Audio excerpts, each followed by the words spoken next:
Okay, so we are going to start in 2 minutes. Thanks for joining. And I think all of you know that we had this webinar last week, last Tuesday, and there was so much high level of response that my system crashed actually. So we could not let everybody enter the webinar room, and many people got frustrated, and I received so many emails. So I decided to do it again. So this is live. This is not a replay. Actually, last time we were also not able to make the replay. So I decided to do it again. The contents are so informative and so useful from a practical point of view that I thought that it would be very helpful for many professionals like you if I do it again. So it's live right now. This is Sunday. I'm doing it from my home in New Jersey, USA. The time here is 12 noon. And I know that most of the people joining from Middle East, mainly in Dubai, UAE, I think your time is 9 p.m. So it's late in the evening. And I'm sure there are people from other Gulf states and some from Pakistan. So thank you very much for joining this webinar at the towards end of your day. I know it was a working day for most of you, so it has must been a busy day. And at this time, you are available for this webinar. So thank you very much for that part. Let me start formally now. And I would like to share a few points related to the logistics of this webinar. And by the way, Sabah, many of you know, she's sitting next to me and helping me with the questions and chat box. And I'm focusing on delivering the contents to you. But end of the session, we'll compile all the questions and try to answer as many as possible. So during this webinar, if something come across in your mind, you have a question, just drop it in the question box. And Sabah is compiling, and I'll have a review at the end of the session and try to answer as much as possible. So session is planned for 90 days. No, sorry, 90 minutes. I'm sorry for that. 90 minutes. So hopefully we'll finish in time. But there might be some questions I would like to answer and you would like to hear the answers that might linger on a little bit, 10, 15 minutes over, which happened last time. In the four parts, the first part is related to the current challenges. So we need to develop a context what we are talking about. So I know that many professionals are being faced by the difficulties and the challenges in the job market, and even if they are not in the job market, managing their careers on the jobs they are already employed with the companies with. So that is what we'll try to cover in the first part, current challenges for the professionals.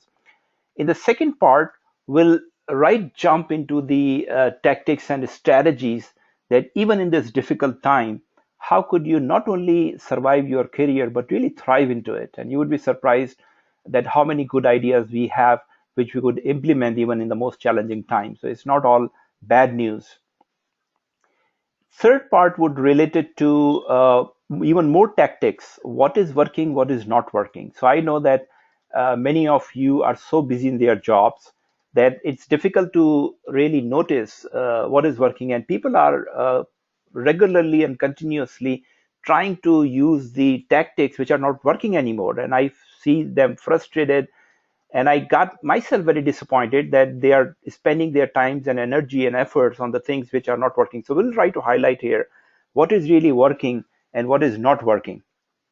And in the final section, I will share with you a framework which, if you adopt and if you follow seriously, it could give you the ability to attract the career opportunities even in today's time. I know it's challenging time. So when I say career opportunities, it's a broader term. It's not only for the job seekers who are looking for a job.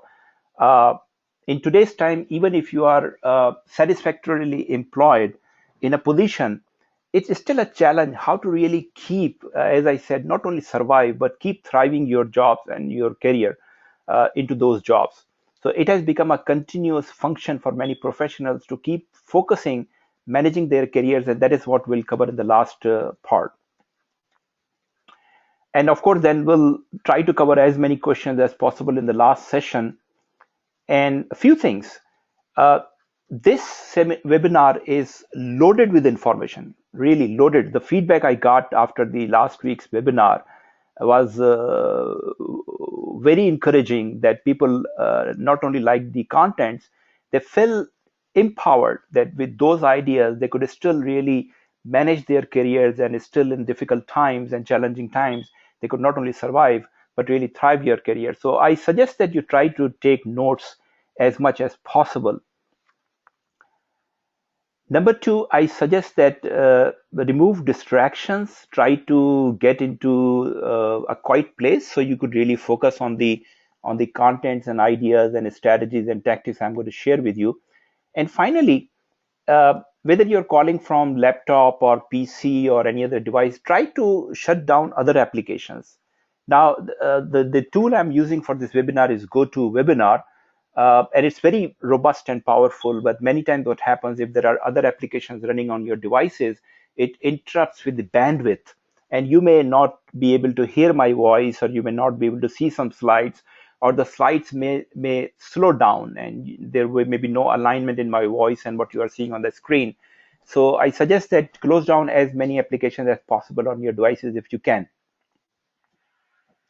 So with these few points, let me jump into a little bit introduction. I think many of you already know me, but for those who are new, as you know by now, my name is Salim Sufi, and I have been a CFO all of my life. Actually, 18 years as a CFO. I have a longer career. Of course, I started in a junior position, but for the last 18 years, I have been CFO, and I was lucky to really work for very large private equity owned and Fortune 500 companies in different region of the world. So I worked in Asia Pacific, I worked in Pakistan, I worked in USA. I have been frequently to European region, and in the last few years, I also had the opportunity to work for a multi-billion-dollar company based in Middle East. So I have quite diversified global experience working for different industries. And for the last, since less than a year, I decided to move my career, really helping finance professionals. So now I'm full-time CFO leadership coach, and I'll tell you more about that towards the end of the webinar. Fortunately, work for very large Fortune 500 private equity firms, including Philips Electronics and Carlyle. The region I covered, as I said, Asia Pacific, Europe, Middle East, and USA. So I'm based in USA, and I think I'm here since last, I would say, 18 years. And 18 years working in USA, but also traveling very hectically around the globe, because most of the time I work for global companies. So I remain based in USA, but work globally in all the regions and parts of the world. My branding, which we'll talk later in the webinar, is really around strategy and balance scorecard. Later in my career, I develop a passion for a strategy and balance scorecard, and that is where I develop my expertise. And on that note, I also was lucky to really have the education, executive education, by going to Harvard Business School a few times. And I think you are able to see my picture now with Dr. Robert Kaplan, who is famously known as the co-founder of Balance Scorecard. And Balance Scorecard, as you know, is the most strongest and effective tool of the 21st century to manage and execute a strategy. So I was lucky enough to really not only go and spend some time at Harvard Business School in 2004 and back in 2014, but also really mentored and coached and taught directly by Dr. Robert Kaplan and few other legends at Harvard Business School, which really strengthened my ability to do my job from a strategy and balance scorecard performance management point of view. Since 2012, I have been involved in Middle East very heavily and effectively in a different capacity. I started a networking group called Middle East CFO Alliance, now famously known as Meca, which is now grown into the largest CFO network in Middle East, by the way. And since last 2 years, I also started to develop a CFO Academy from the same platform. So my passion is really now to help finance professionals like you to grow in your careers, because after spending so much time in my own career as a finance professional, and for a long time as CFO, I learned a lot. And I think I'm in a position to really share my knowledge and expertise with younger professionals like you, where you could really learn earlier than when I learned and utilize that knowledge and speed up your career. So there is always opportunities available, and you can always, if you do, you play your game wisely and strategically, you can achieve results much better and deeper and stronger than other competitors like other professionals. Uh, if you had a chance, I'm sure you must have seen some of my blogs to understand where I'm coming from, what are my ideas and thoughts are. But if not, then when you have some time, try to go to salimsufi.com and you will see a number of blogs. I think there are 25, 30 blogs right now related to the career and finance, career management, things like that. And as I mentioned, I'm based in New Jersey, but I still travel a lot. And for the last few years, I'm shuttling between Dubai and New York most often. So you will see me next week again back in Dubai. Okay, so let's start with the first part. And this part is titled as Current Challenges in Talent Market. Now, notice one thing. I did not say current challenges in job market, although it is very much related to the job market. But talent market is a broader term, and why I call it a talent market, because whether you are a job seeker or not, whether you are in the job market or not, you are already in the talent market. All of us, you and me, are knowledge workers in the modern terms. And as a knowledge worker, we sell our talent to the companies we work for. And when we work for companies selling our talent, we become a talent marketer. And as a talent marketer, we have to be in the talent market, and we have to really manage the marketing on an ongoing basis. The mistake many people make, that they say, okay, I'm looking for a job, and they do very active search and do a lot of work. But as soon as they get a job, they become very passive and complacent and don't do anything to manage their career. Well, the world has changed. The game has changed actually. So whether you are looking for a new job or you are already gainfully employed, satisfactorily employed, managing your talent and managing your career is an ongoing job. Let me quote here very important from Peter Drucker. So I'm sure all of us know about Peter Drucker, a very wise man related to the corporate world. And he said, every business has only two functions. Listen carefully. Peter Drucker. He said, every business has only two functions: innovation and marketing. That's it. Innovation and marketing. And in today's world, I think that very much applies to all professionals. We have only two jobs: innovation and marketing. So, what is innovation for us as a professional? To continuously develop and enhance our talent, because we are in the business of selling our talent. So we need to continuously innovate and learn new things. And you know that the world is changing faster than you can imagine. So learning has become a continuous process to survive and thrive if you want to. So number one, innovation, continuous learning, and leadership development. Number one, and number two, marketing.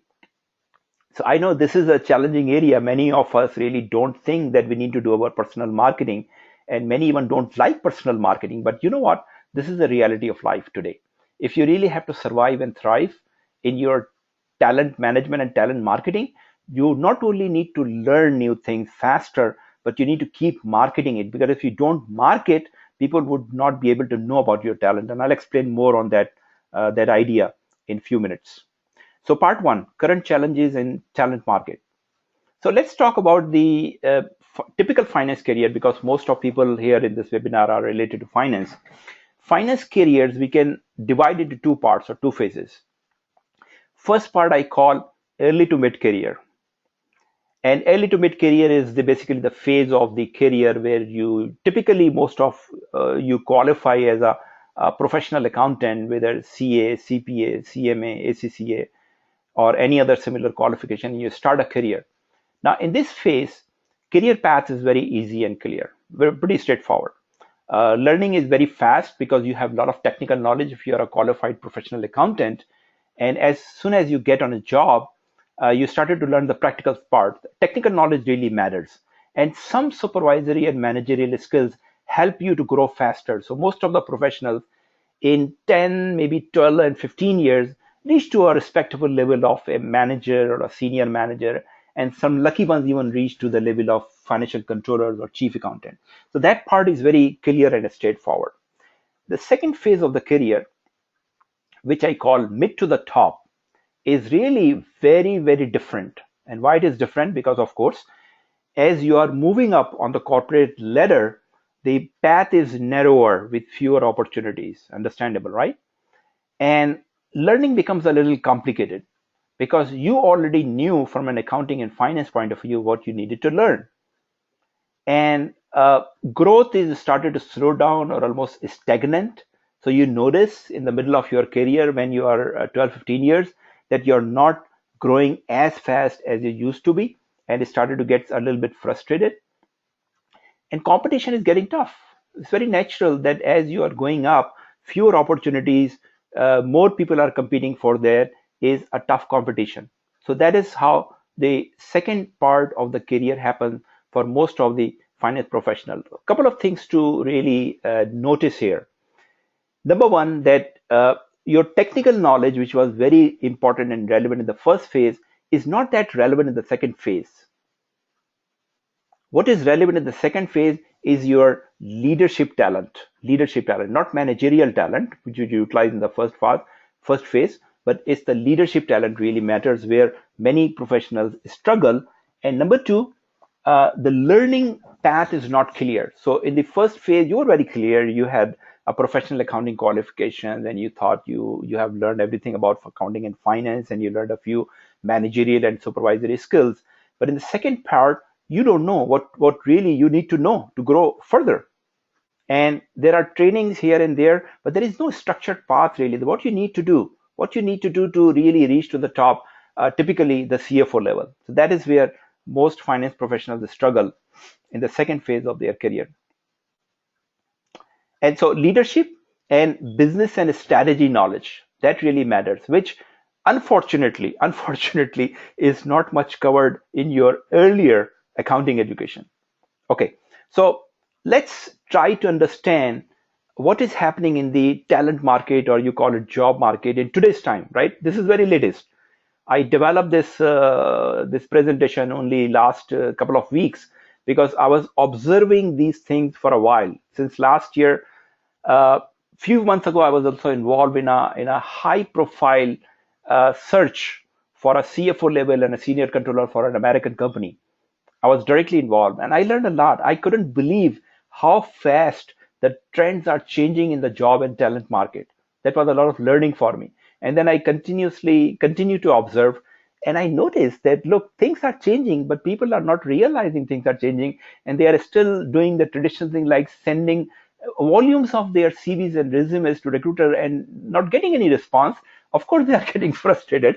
So it's hard to put together something really to help the professionals like you. So notice here 5 alarming trends in the job market or talent market. Number one, and I think you know it and you will appreciate how relevant it is with your efforts. Number one, businesses are becoming a lot more efficient and productive. Actually, they have become a lot more efficient and productive. Look back, look back at .com burst in 2000. Look back at 9/11. Look back at high-profile corporate scandals like Enron and WorldCom around those times, beginning of the century. And then look back at the recent global financial crisis of 2008, 2009, 2010. It was huge challenges for many business, actually all businesses. And what they have done, some failed, many tried to survive by becoming more efficient. And how they become more efficient, of course, they restructured themselves from the costing point of view, reduce their expenses. I'll take the example of the financial industry, mainly in USA, because that was the seriously impacted by that recent crisis. And they have to fire thousands and thousands of senior bankers. Now, everybody was expecting that in few years' time, the industry would come back. And industry did come back, actually. Now, today, these financial institutions and banks are doing much better than in 2009 and 2010. One thing which people were desperately looking for did not happen. was the coming back of jobs. Jobs did not come back because what happened? All these corporations is learn how to manage their work without large number of people. So they learn to do more with less. And why why would they go back, right? So, and of course, investors are very happy with this situation that these banks and financial institutions increase their revenues and profitability without bringing back all those jobs. And not only the financial industry, all other industries did the same thing with this crisis, that they become much more efficient. So that's one major phenomena, that businesses are growing, but the jobs are not growing in proportion to their growth in sales and profitability. Very strong trend. Keep this in mind, number one. Number two, talent demand and supply is out of proportion. So on the one hand, jobs are not growing as fast as they should, but at the same time, talent is growing much fast, right? So in the last, again, 10, 15 years, there is a lot of competition for the jobs, right? So the candidates or the people or the new students coming up in the market, they are saying, look, it's not easy to get the job. So let me really do my masters, let me do my other professional qualifications. And so that's one, there is more demand to really get qualified and learn and get achieve more education. At the same time, the education sector has become much more commercialized. So there is a mushroom growth of universities and schools and institutions who are offering these qualifications. Now, these two factors combined, there is an oversupply of talent. I mean, even if you look at the finance and accounting industry, there is a huge growth of qualified accountants, which is the main qualification, main professional talent to feed the industry. And unfortunately, now we see that qualified accountants are accepting very low level jobs. In fact, I know a couple of specific examples where qualified chartered accountant have accepted a job of payable or receivable administrator, which was never thought of the chartered accountant to do their job. But since jobs are not available, so they are accepting it, of course, at a low salary. So that's other significant trend, quite contrasting, quite conflicting. Jobs are not growing and the talent is growing faster than ever. A third very important factor. Now, with this oversupply or abundant supply of talent, employers are becoming less loyal to their employees, even older employees. So employers know it very well that if someone leaves, they could immediately hire another person, probably better than the incumbent, right? So if they know that one senior employee working for 20 years, of course, with 20 years, they have increased their salary because of the seniority. And somehow, if that person they have to replace, there would be at least 10 people line up to do that job. And by law of averages, five probably would be better than the incumbent at a lower salary, right? It all makes sense. And businesses are getting brutal. Businesses are in the business to make money, not really provide employment. That's not the objective of business. So they are also becoming very crude dealing their employees. Now, there are, of course, exceptions. There are corporate stars who are taken care by their employers. But generally speaking, employers are not worried to retain their employees. If they have to really replace them, they don't think twice and go faster. So that's the third fuel on the fire, actually, if you take that way. Number four, of course, there are jobs. Of course, there are openings. So it's not that all jobs are eliminated. And of course, recruiters are doing their business and prospective employers are looking for candidates, but they are getting overwhelmed because what happens if a good job is posted online today, online, within 24 hours, there is a tendency to have at least 500 resumes available. 500 within 24 hours. Now, who has time to go through 500 resumes? One of my friend in Dubai, Matt Lewis, who worked for a very large global search firm, told me that a few years ago, recruiters and search executives only used to spend 15-20 seconds per resume or per CV. 15-20 seconds, think of this. And he said today they only spend 5-6 seconds, 5-6 seconds. So if you are sending your CV to a recruiter, even if you are able to get 5-6 seconds of attention of a recruiter, what are the chances that they would understand your background and your talent and your qualification, right? So what is happening? Recruiters are do not have time. They are finding it very difficult to post the jobs and handle hundreds of resumes, if not thousands. So what they are doing, they are not posting jobs anymore. So that brings us to the fifth trend, that few jobs are being posted publicly. So we knew there are always hidden jobs, right? We always knew there is a lot of hidden jobs and very few advertised, but that trend has become even stronger.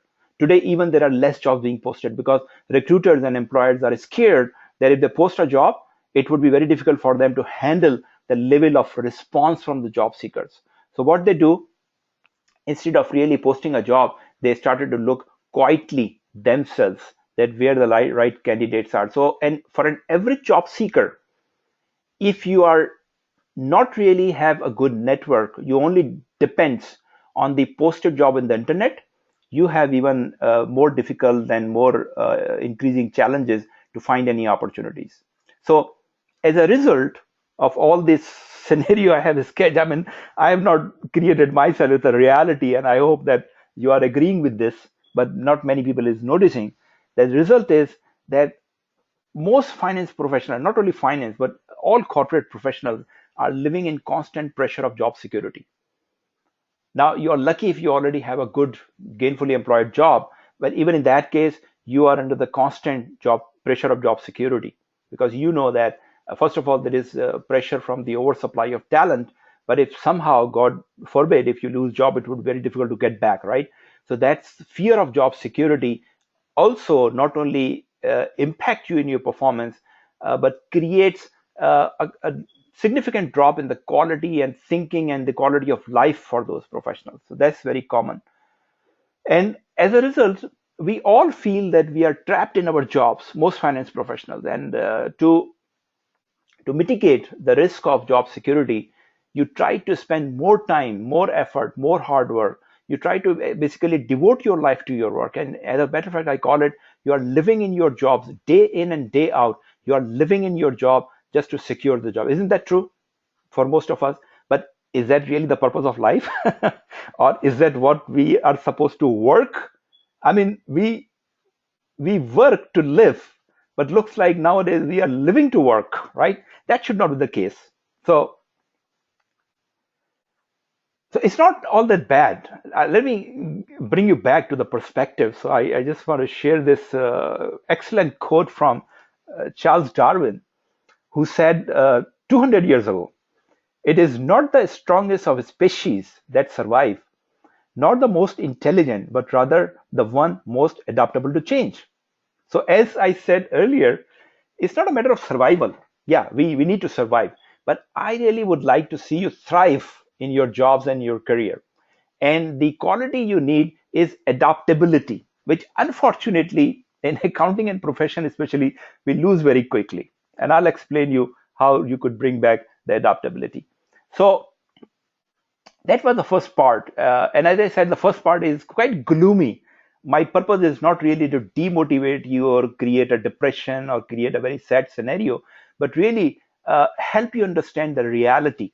So you could understand the challenges in today's job and talent market, and then gear up yourself, develop yourself, prepare yourself to really deal with that situation. And exactly the title of this part two, not only survive, but thrive in your career. And this is possible. Let me try my best to really share these thoughts with you so you could have more confidence after the end of this webinar to go back in your jobs and do a little differently. Okay, so I have identified 5 ways to differentiate yourself. So let me highlight one point, that whenever there is a crowded situation, whether it's a job or careers or businesses trying to be successful, uh, if there is a oversupply of uh, there is an oversupply, more supply than demand in any situation. So someone is selling, there are more hotels than really the guests, or there is more airline seats than really travelers. How do you meet that situation? The only way to really be successful is to differentiate yourself. That's what the businesses do. This is not a new concept. Businesses try to create competitive advantage, and with a competitive advantage, the good companies not only survive, but they thrive. Let me give you 2 examples which will make the point very clear. In so take the example of iPhone or Apple. Uh, it feels like that we were born with iPhone, which is really not true. iPhone was only introduced in 2007, right? Only 5 years ago or 6 years ago. If you remember, those of you who were actively working at that time, in 2006, 2007, the mobile phone market was overcrowded, overcrowded. There were so many brands and so many type of phones, and BlackBerry was ruling the world. Nobody thought a new brand or a new type of phone would come and be successful. But Apple came. Apple came in 2007, and rest is the history. I don't have to repeat that, right? But Apple came with a very competitive, very distinct advantage, very comparative advantage, right? It was a very different type of products, very different positioning and branding, right? That's why they were very successful, so much so that they almost killed the leader of the market, BlackBerry, who was ruling at that time. Number one. Number two example, think of Google. I think Google came around 2001, 2002, or 2003, right? And those of you again who were active at that time, if you recall, the internet market was overcrowded with search engines at that time. At least 10 to 15 search engines. If you have to search something, you first have to make a selection which search engine you are going to use. Not like today that everything is on Google. And nobody thought that at that time a new search engine would come and be successful. But Google came at that time around the crowded market and was extremely successful because they came with a competitive advantage, very different, right? So in a crowded market, let me relate it back to the talent market. If you're talent market, there is a lot of talent supply, oversupply actually. The only way for you to succeed is to differentiate yourself. Bring the qualities which no other people are offering. And I'll explain that in a moment, how you could do that. This concept is also very well explained in the strategy book Blue Ocean Strategy, if you are familiar with that. Blue Ocean Strategy says that rather than going to a highly competitive market, they call it a Red Sea, Red Ocean, where already there is a lot of blood, everybody is cutting throat for each other. Rather than going into that market, go to Blue Ocean, where there are not many cutthroat competitors are there, and it's an open ocean for you. And what Apple and Google did, they basically identified a blue ocean, and they very easily float into that ocean and become successful. So you need to really, from a career point of view, from a talent point of view, you need to develop a blue ocean strategy for your talent marketing, and I'll explain you in a few minutes. So let's identify the 5 ways to differentiate yourself in a crowded or oversupplied talent market. Okay, and I see that all the people are sticking to the webinar, so hopefully my conversation and my ideas are making sense to you. But stay there, stay there. The last part is very important when I share with you the actual strategy, the practical part, how you could apply all those things in your career and your job search if you are in the job market. So number one strategy or tool is create visibility. Create visibility. Why? Because as I mentioned, that recruiters are no more posting the jobs, generally speaking. What they are doing, and I have few specific examples where actually I saw that very clearly, that rather than posting the jobs or announcing the jobs publicly, they quietly went to the LinkedIn and started searching the potential candidates with a profile. And when they identified 5, 6 people, they basically contacted those people on their own and say that, look, I have a opportunity.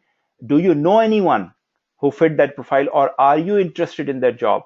And that is how they identified those, if not 5, maybe 10 people, very targeted, and they started their search process going forward. The majority of the world did not know about those jobs, right?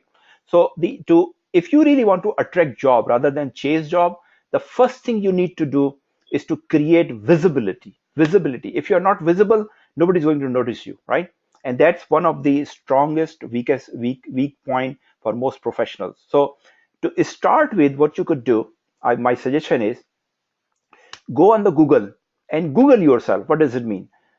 Put your name on the Google search and see what results comes up. So if you have a very specific name, like my name is very unique, Salim Sufi. There are no other Salim Sufi in the world. So whatever I search, it comes only for me. But if you have very common name like Ahmad Ali, probably you need to add something else to that name, your name of the company or the town you live, to make it more specific. But if you Google yourself, that would tell you what is your visibility? Maybe nothing comes up, so you're not visible, right? Or maybe a lot of results comes up, but that is a starting point, right?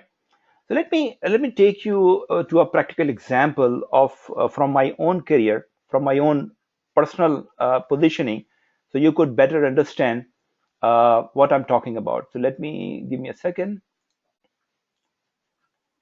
and let me take you to my LinkedIn profile. No, let me take you to the Google first. Okay. So okay, this is a blank Google page, right? What you are seeing on the screen, I hope you see a blank Google page when you are starting a search, right? So in this search, let me type my name, Saleem, Salim Sufi, and let's go, right? Now you see the results, right? So this is the first page from Google, searching Salim Sufi. What you see here, first result is Salim Sufi leadership. This is from my personal website, salimsufi.com. Okay, good. Number two, about Salim Sufi. That's about page from my personal website again. Third result, Salim Sufi LinkedIn. That's my LinkedIn profile coming up. Fourth result, Meca CFO Lines Home. That's again related to me. As I told you, I'm the founder of Meca CFO Lines. Of course, there is my information available. So the fourth result is also for me from Meca CFO Lines. Next result, Salim Sufi profile Facebook. This is from my Facebook profile. Next result, Sufi Salim profile Facebook, again from my Facebook profile, right? And then you see few pictures. There is one picture of mine, but there is another person somewhere in India or Pakistan who is also a Sufi Salim, similar name, uh, who is a folk singer. So of course some results show up from him. And the next two results, Master Salim, is from that person, YouTube from that person. uh, so usually Google lists 10 results on the first page, and you can see that in my case, 8 results are personally related to me. uh, if I search Salim Sufi. Now imagine if someone is searching for you for whatever reason, whether they are looking at you as a candidate or for other business, and they try to search you, and which is very common, by the way. If you meet someone new on a business reason or for personal reason, and if they are curious to know about you, probably they would go on Google and start searching you. And if nothing comes up, you are not visible, you are not known, right? So you need to first make an assessment by Googling yourself, that how much visibility is there for your personal profile. Now, how your personal profile would come up, of course, you need to do a lot of work. So let me take you to my LinkedIn profile. Okay, I hope now you see my LinkedIn profile on your screen. And as you can see, of course, my picture, I try to keep the same picture everywhere so that it becomes my brand. People immediately recognize this is Salim Sufi. And you see Salim Sufi, CFO, leadership coach, speaker, strategy, balance scorecard expert, president, founder, CFO Academy. That's my title is. That's my headline, right? And as you can see that I have more than 500 contacts, but it's really not 500 plus. If you look a little lower, uh, there are my blog posts are listed. It's only 3, but there are 25, 30. And on above the blog post, you see 10,585 followers. Those are the people who are not only my first level connections, but the people who decide to follow me through my blogs or through my LinkedIn, right? So, uh, so on the surface, it looks good, right? Very strong profile. Not to brag myself, but to just to explain how could you make yours. And then you see my summary quickly, and then my experiences, listing of the jobs. So Alphanar, Intercast, Philips, all the jobs I have worked through. And then you see another section related to the endorsements. People keep endorsing me. I don't know for what reason, but you can notice here that certain capabilities, I'm exceeding the 99. In fact, there are 300, 400 endorsement. So a lot of endorsement. I did not ask for them. People just come and endorse. Then my education, Harvard Business School, IBA Karachi, where I'm qualified as an MBA, and a lot of other things. My point here is that if you, and by the way, if you don't have a LinkedIn profile or have a weak profile, you are missing a lot. You are really missing a lot. LinkedIn nowadays is a gold mine for professionals like you and me. And if you are not is strongly present on LinkedIn, uh, you would miss a lot, because, as I said, most of the job searches are taking place on LinkedIn nowadays. Let me tell you the truth. In the last 2 years, based on this profile you are looking at, based on this profile, in the last 2 years, I have received at least 20 unsolicited contact from recruiters. Unsolicited. I'm not in the job market. I'm not looking for jobs, but somehow they find me, these recruiters, and they approach me through a LinkedIn internal message or through my email or whatever they find to contact me, and ask me that, look, here is a CFO opportunity and we are looking for this profile. Do you know anyone, or would you be interested? Something like that. That is how I received 20 contacts in the last 20 years on their own, without my effort. Now, to my surprise, as you could notice that in my profile, it no more says CFO of a certain company, because as I explained earlier, I left my CFO job last year and I'm dedicating myself full time as a CFO leadership coach and a speaker. So it tells that I'm no more an active CFO. To my utmost surprise, last month I again received another contact from a recruiter, a very senior, large search firm, senior recruiter, again approached me through the LinkedIn internal message and said that, look, you are highly recommended for it. By the way, it was a CFO job for a $1 billion company in USA. And he said that you are highly recommended, and I just want to have a conversation with you. If you could spare 10-15 minutes, and if you are not interested, probably you could refer someone else. And they also know that through my CFO Academy and CFO Alliance, I know a lot of CFOs. So with my branding, my point is I keep attracting these opportunities and recruiters, right? So why can't you do that if you do some work? Let me bring you back to the presentations. Okay, so what do we mean by visibility? I'm very visible, by the way. I just showed you the proof that if anybody searches me on Google, they find 8 profiles, 8 information related to me out of 10 on the first page. So Google yourself. LinkedIn is crucial. So again, we don't have a time here to really go into the detail what we need to do on LinkedIn, but you need to read a book on LinkedIn, find out an expert, take a help from somewhere. There's a lot of uh, articles and blogs available on internet to help you improve your Google. But do that. Google Plus is also very important. Now realize that Google Plus is related to Google.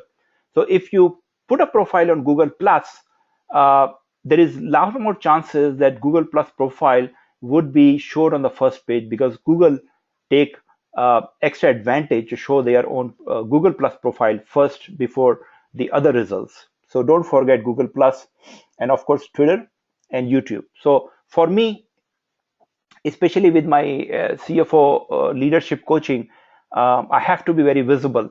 So I'm very much there on the LinkedIn. I'm very much there on the Google and Twitter and YouTube, and few other places. So that's number one. Number two, structured networking. So I'll go a little faster because I think we will run out of time if I take more detail here. But be careful with the networking. So there is a lot of talk about networking, but don't spend time. If you are a job seeker or you are actively searching, don't spend time networking with the people, with the networking meetings where all unemployed people are there. If there are 20 people and 18 of them are unemployed, you're not going to get so much help from there. So I call it structured networking.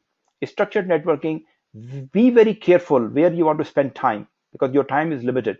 So first of all, most important places to network is professional bodies. So go to, if you are a CPA or ACCA or CMA, go to those places where there is a lot of other professionals out there. Mostly these meetings or events are organized by your institutions, or come to the Meca CFO conferences. We do every year a couple of conferences, and there is a lot of professionals. So be careful where you go. Number two, the place you could go is industry associations. So if you are in hospitality or retail or FMGC or oil and gas, try to go to the places where other people from the same industry is there. So there are specific industries, for example, hospitality or retail. If you are already there in those industry, probably you would continue your career in those industries. So it makes a lot of idea that you also interact and associate with those people who are from the same industry, so you could find out opportunities. And by the way, they are also looking for people from the same industry, so it makes sense to network over there. In addition to that, connect to the recruiters. uh, my suggestion is that you may say that I don't know many recruiters. Well, go on the LinkedIn and carefully identify the recruiters who meet the type of the jobs you are in or the type of the industry you are in, and send a request for connection with some, not blind, but with some explanation why do you want to connect. And usually these recruiters are happy to accept the connection request from good professionals, because they also want to have a large database of the candidates, in case they search, so they could find within their own network. So they don't want to go and post jobs all the time. They want to have people in their own network, which if they have a job, that they can find very quickly. So that's another area. Senior executives, decision makers, not everyone, but the people who really have the access to the resources or the openings, try to connect with them however you can. And don't forget the social clubs. You could do that on social media also, but be selective who you are networking with. Don't waste your time, because as I said, your time is very, very limited. Third idea, create a personal brand. Now, uh, there is a lot of confusion about personal brand. Many people really do not understand what personal branding means. Personal branding is not really getting into a popularity contest. Personal branding is, again, differentiating. So my simple advice is, avoid being a journalist. This is a high tendency among the finance professionals, that we try to create a profile. We want to prove that we know everything. I know analysis, I know strategy, I know treasury, I know controllership, I know compliance, I know audit. That's a huge mistake, especially for the mid career and senior finance professionals. You don't want to portray yourself as a journalist, you want to portray as a specialist, right? So if you have a pain in your body, where would you go? You would prefer to go a specialist who deals or specializes in pain. And if you have a shoulder pain, probably you would like to go to a doctor who specializes in shoulder pain. And if you have a pain in your right shoulder, probably you would prefer to go to a doctor who specializes in right shoulder pain, if one is available, right? We are living in an era of specialization.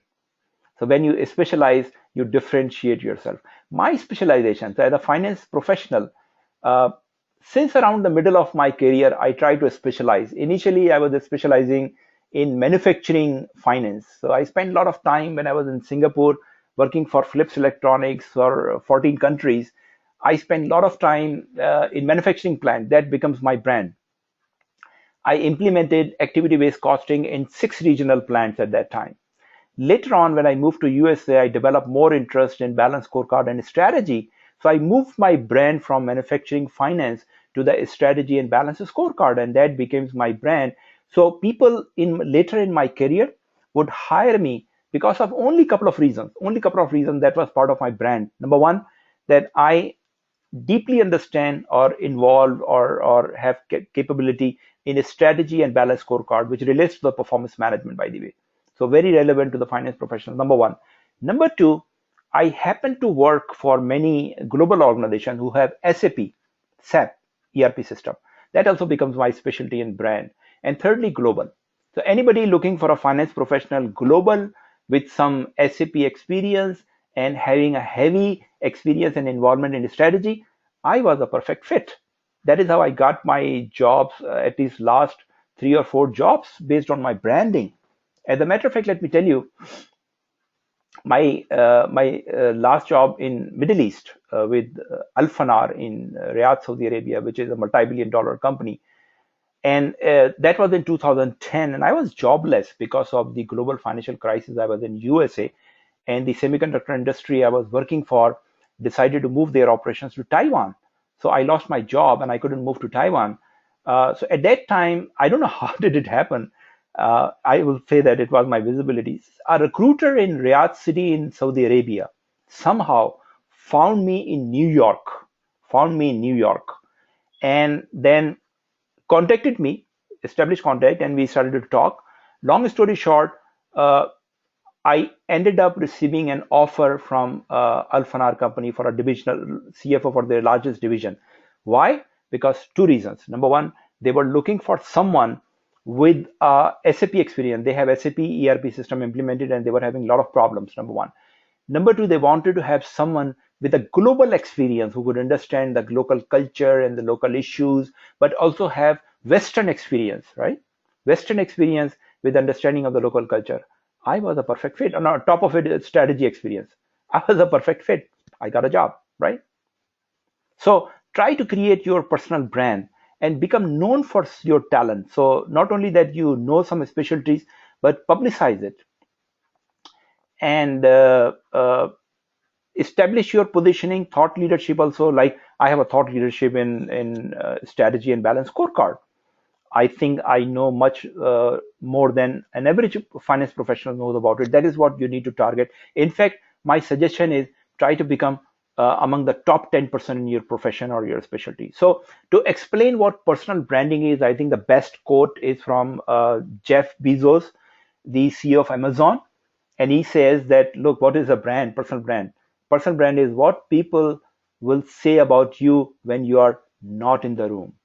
That's your personal brand is. Okay, next. Highlight your achievement. So, very interestingly, for many, or most finance professionals, what you would notice on their CV or resume or their LinkedIn profile, what they want to list is really their qualification, responsibilities, experiences, and that puts them back into the crowd because everybody else is doing it. Now, you need to focus on your achievement, results, rather than really qualification and responsibilities. As I said, today's businesses are extremely brutal to create results and value. So, if you show results, what you have done, they value a lot. Again, the same example why the Saudi company hired me, because I have a lot of results to show. When I moved to USA, that was back in 98, and Philips Electronics basically moved me. So this was a parallel move from a senior finance to senior finance in USA. At that time, I thought that look, it's the Philips Electronics company which really moved me USA. So I have this good job at the senior corporate level. But if I have to go on my own in the US corporate market, probably I have to do another CPA or MBA before I get a job. Well, in 2003 or 2004, I happened to be in the job market in USA, and I did not have any USA qualification, and I was very scared that whether I would be able to get a job from US company or not. To my utmost surprise, long story short, in 4 or 5 months, I was in the job market in USA, and I had three offers in my hand, senior level, three offers. And I could tell you the name of the companies. Wells Fargo, the fourth largest bank in the world, offered me a vice president position. A company called L'Oreal, which is a global cosmetics company, offered me a position of financial controller. And another medical device company offered me a position of divisional CFO. Now, nobody asked any question about my Pakistani educational qualification, but they were looking at my results. They were looking at my results, which I achieved in Philips Electronics in Asia Pacific and in USA. So, end of the day, people care less about your responsibilities and academic qualification and experiences. They want to see your results. So, focus on your results. Okay. And if you have a chance to talk about your achievement and your background, especially in the interviews, develop short stories about your successes. So you keep conversation going on. One mistake many candidates do, they go to the interview if they are called for, and they just become available. Passive. Look, you called me for interview. I'm here. I'm available. Ask me whatever you want to ask. That's not the right way. You need to drive the conversation. That's your responsibility. You want to share your success stories. So don't leave it at the mercy of the interviewer to ask right question. Drive the conversation in the direction where it ends up you sharing your success stories. It only happens when you have a good stories, really practice and memorize to describe your successes. And you will say that you might argue that, look, I don't have success stories because my job is really to do the month end close only. And what stories would I create in the month end close then? find time to work on the non-routine projects, especially finance professionals. Most of the finance and accounting is routine work. So you need to really find projects, non-routine, because only special and non-routine projects will give you the opportunity to create non-routine and special projects, results. In my case, it was balance scorecard. In my case, it was implementation of activity-based costing. In my case, a lot of other projects I did. So that's your responsibility to jump on the projects of non-routine nature to create non-routine results. Final idea: enhance your business acumen. Now, let me say that, and let me admit it, and I hopefully you would agree that finance professionals are notorious, really lacking business acumen. Now, again, there are a lot of exceptions. There are a lot of good people, very talented, but generally speaking, we are so much focused on accounting. We are so much focused on number crunching. People don't hesitate to call us number cruncher or bookkeeper or bean counter. So that it's your responsibility to change that image. So when you talk to the non-finance people, don't talk about your accounting knowledge, talk about your business knowledge. And believe me, I see so many senior level finance professionals at the level of vice president finance or GM finance or CFOs, and they're saying that they know everything about business and strategy. Unfortunately, they don't, because it's a very complex area. And you don't need to go back and do another MBA or executive MBA, but please take some formal courses, read few books on the subjects to learn it. Only then you are going to learn business and strategy. We are only accountants with our original professional accounting qualifications. Understand the value creation cycle of your business. I bet you ask any CFOs, and half of the CFOs are not able to understand and describe the value creation cycle of their businesses. That is what is required in today's time, not your accounting knowledge or IFRS knowledge. And once you understand the strategy and the value creation cycle of your business, then try to relate with the financial numbers, because you have the advantage of having a strong finance background and you can do it far better than anyone else. So that's your opportunities. And as I said, don't don't worry about your accounting expertise. Everybody knows that you're accountant, right?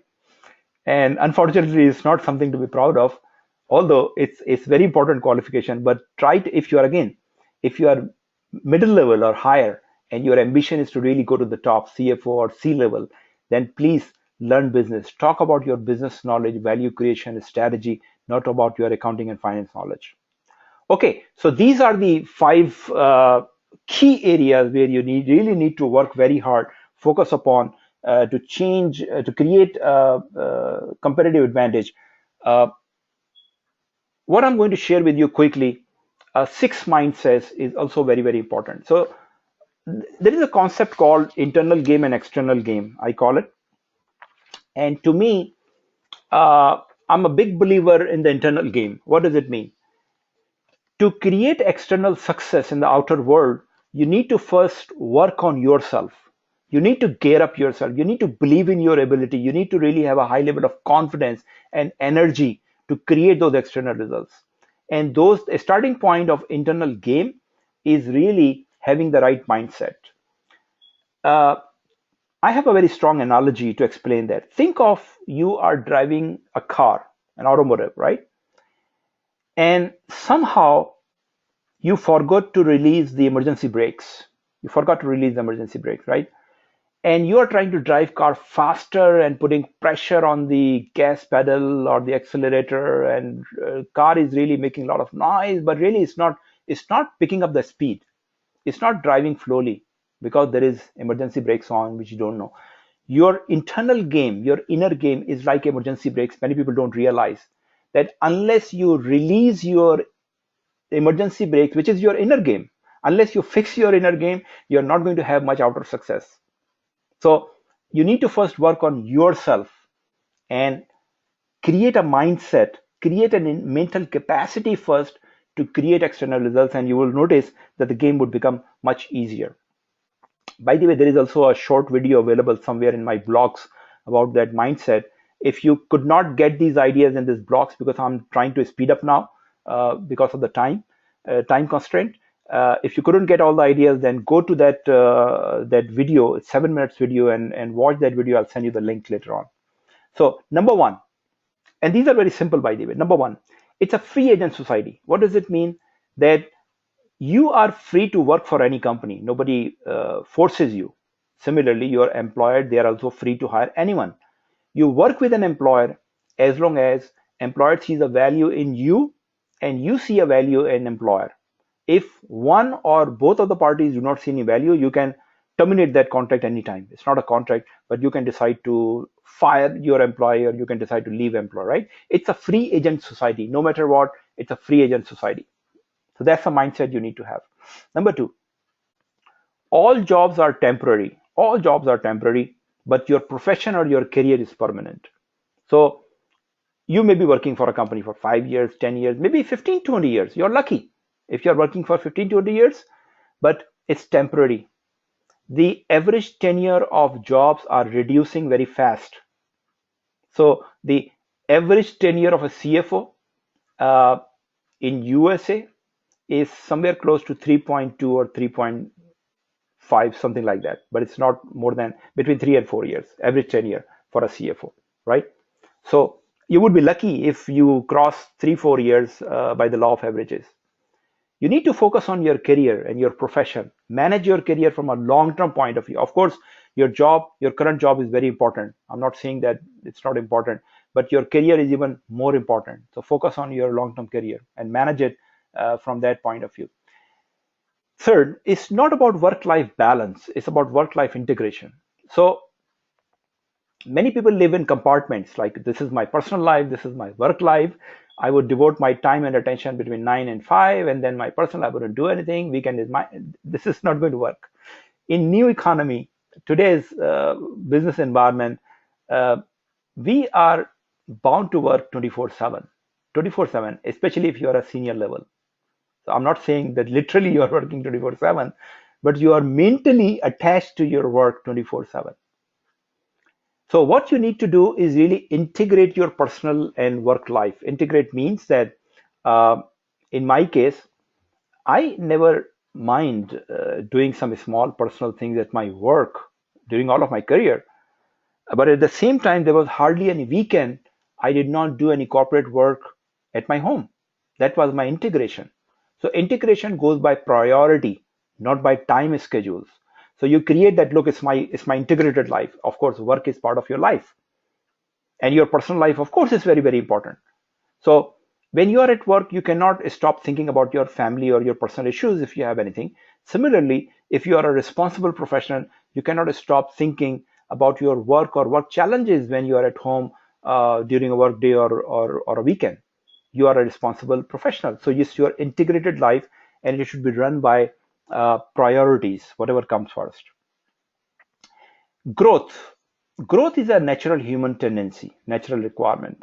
So when, of course, we are younger, we don't have any growth issues. I'm sorry.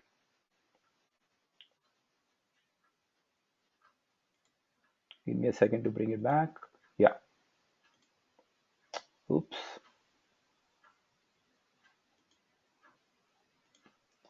Okay. So when we are younger, of course, we are physically growing, and we have a lot of growth observation and experience. And then you go to school and college, you are growing. Even at the start of your career, you are growing in your job.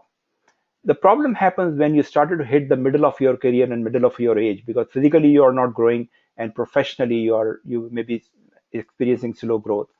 At that time, it is very important to keep yourself energetic and ambitious and motivated. You start learning few other things. As I mentioned, today we have to learn continuously. So you have to have a feeling in your mind that you're growing. If you're not growing in your physical body, fine. But you need to grow in your job. If you're not growing in your job, at least you need to grow in your learning, in your abilities, in your capacity. So keep learning something. Very important mindset. Number five, I think we talked about it. What matters is really your achievement, not roles and responsibilities. So focus on your achievement. People keep asking me, even at the senior level, that should I really do another CMA or ACCA or another qualification? And I said, look, if you have one qualification, one senior level, that's good enough. Now you need to focus learning your skills and talents and abilities and focus on achievement and result, because you keep on adding your results and achievement which will benefit you a lot better and more effective than your educational and professional qualification. So focus on your achievement. And number five, you need to take full responsibility wherever you are today. It's probably the most important mindset, because I'm sure you know those people, and I come across those people who always find excuses and blames that, look, I'm not growing because my company is not growing, or I don't have the right boss, or I don't have the right environment, or my work colleagues are really not really good, not supportive. These are all excuses. You can manage them if you want to. So you have to first of all take full responsibility for all of your achievement. Wherever you are today, it's because of you, and you can change that.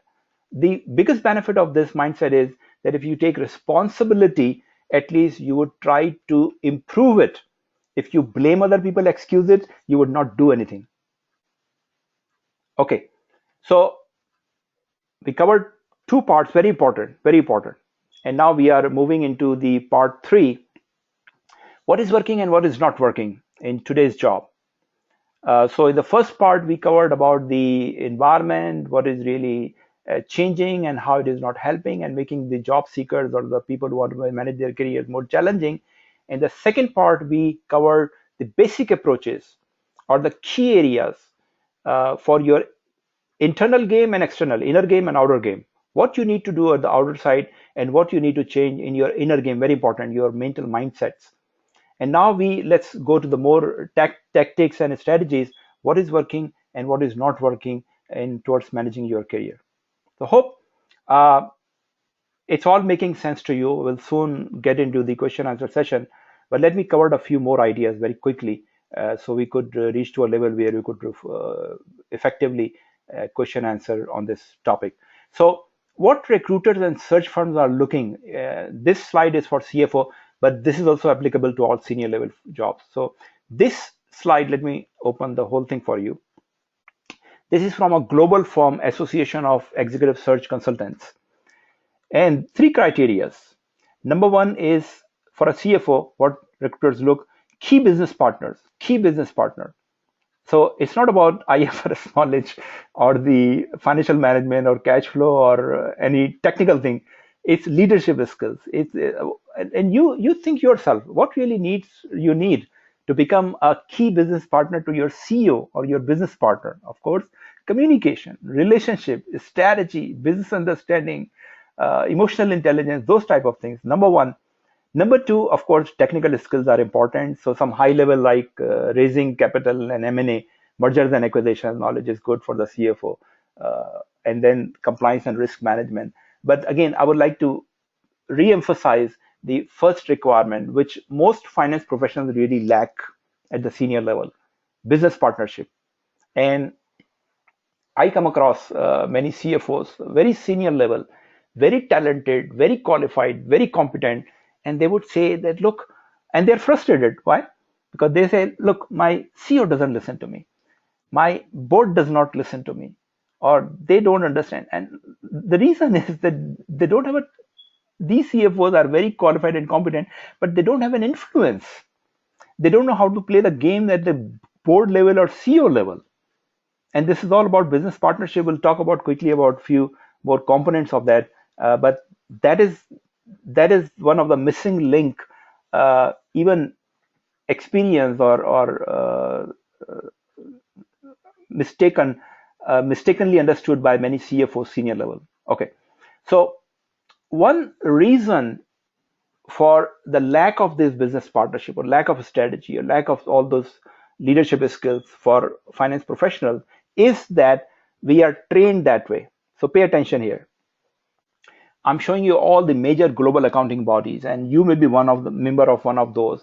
ICAW, a very prestigious, very important accounting body, chartered accountant from England and Wales. AICPA, CPA from America, IMA, ACCA, CIMA, uh, Chartered Management Accountant, ICI, Institute of Chartered Accountant of India, and Institute of Chartered Accountant of Pakistan, right? One common thing about all these accounting bodies with with my due regret is that they are still focused on producing accountants and accountants and accountants. So we are at a global accounting profession, we are oversupplying accountants. Now, don't take me wrong.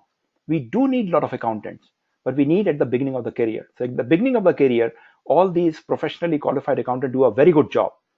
And that is how they grow very fast and reach to the middle level in 10, 12, or 15 years. The problem is that when they hit the middle, around 12, 15 years, the type of skills, the level of knowledge, and the level of business knowledge they need, they lack it. And that is what is about business partnership, leadership, strategy, those type of things. And there is no structured pathway. There is no qualification available from these institutes for mid-level professional. What do I do? If I'm a qualified accountant and I'm very successful 15 years, but I want to really reach to the top level in the next 5, 10 years, what should I do? There is no structured system or qualification available to help those professionals. And that is where we struggle at the senior level typically. Look at this slide. It's a typical finance career path. So you may be somewhere here. Again, this is not a representative of all industries, but this covers most industries that either you're at the junior level dealing with purely accounting things or reporting things, or you're at the middle level where you're a treasurer or financial controller or management controller or auditor. These are the four areas. Maybe there are a couple of more, but ultimately they route into the CFO level. Now, which route you need to take? All route could technically go to the CFO level, but most commonly is the mainstream is the financial controller or the management controller route, where most people are able to reach to the CFO level. Now, treasurer could also become CFO, but there are less instances. Similarly, auditor could also become CFO, but there are less instances. So you need to really see that if you are at the early part of your career, which route you need to take to the CFO level. And there is no guarantee, by the way.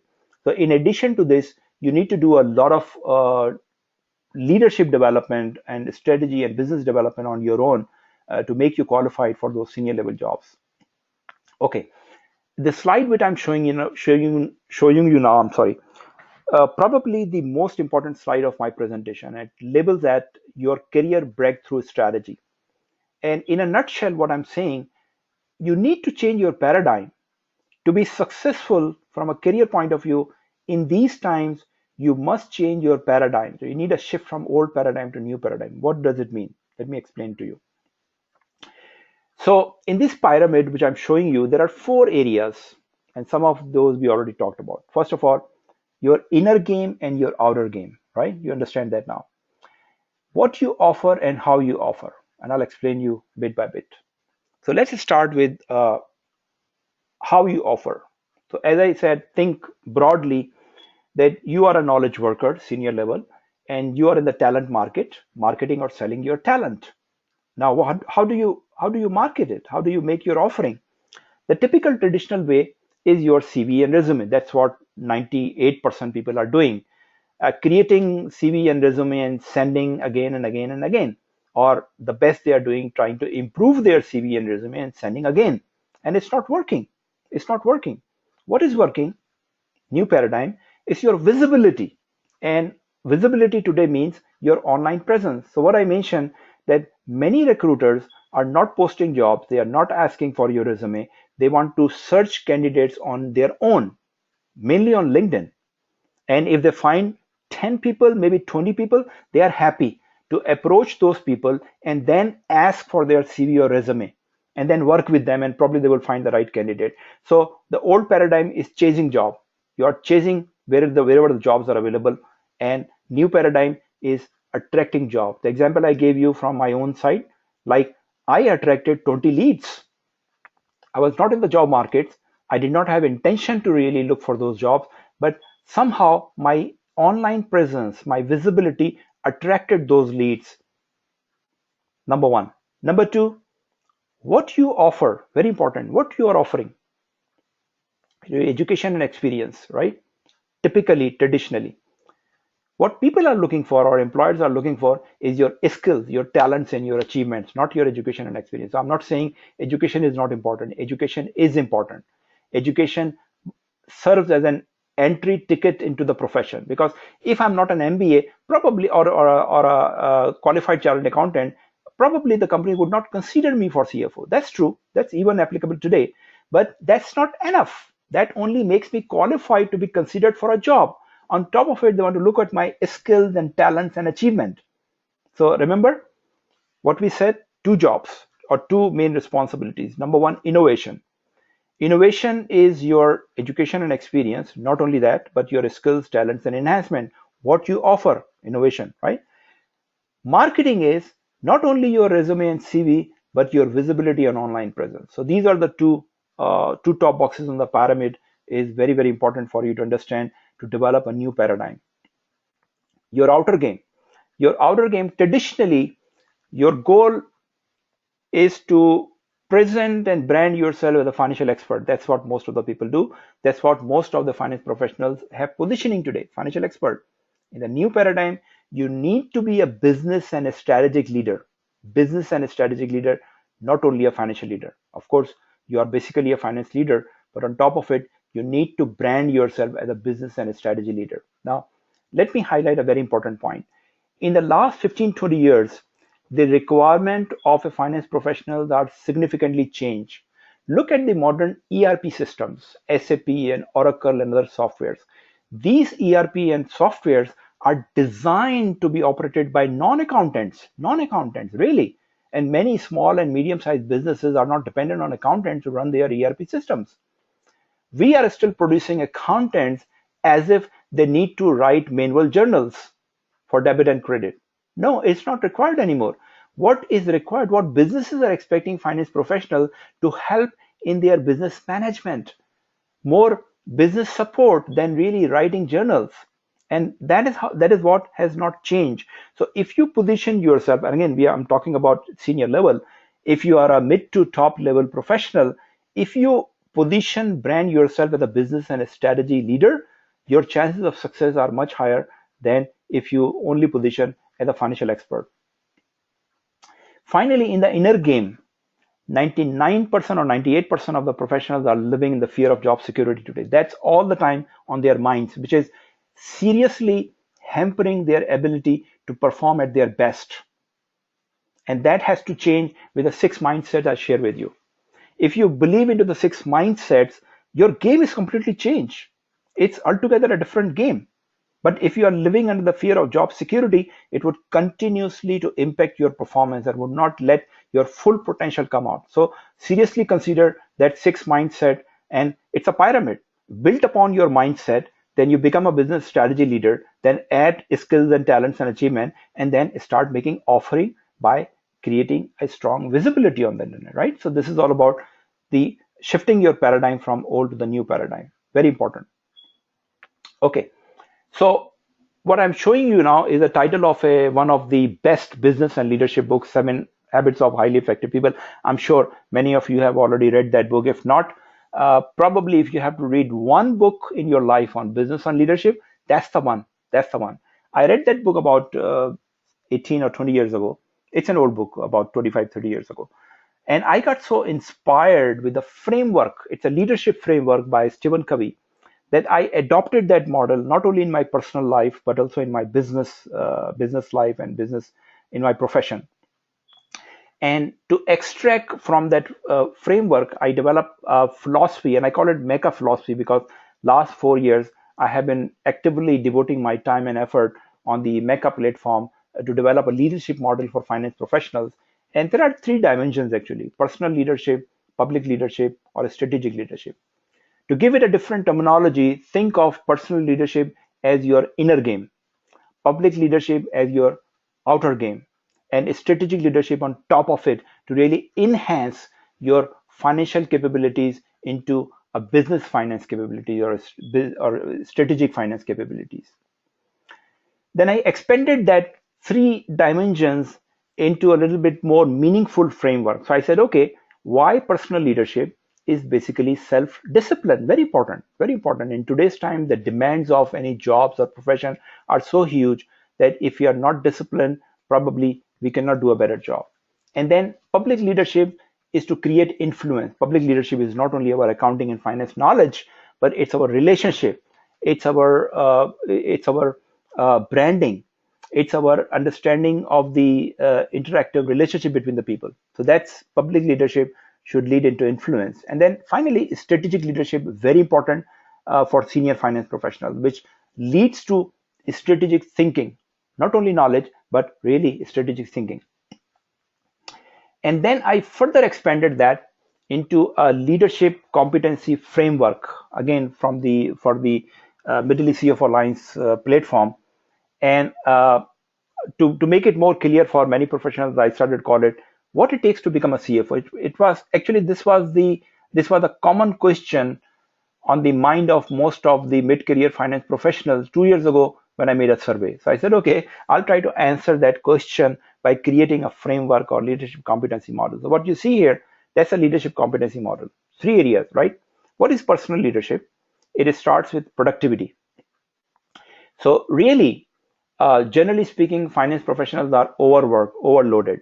And how many of us have really attended any formal training in productivity?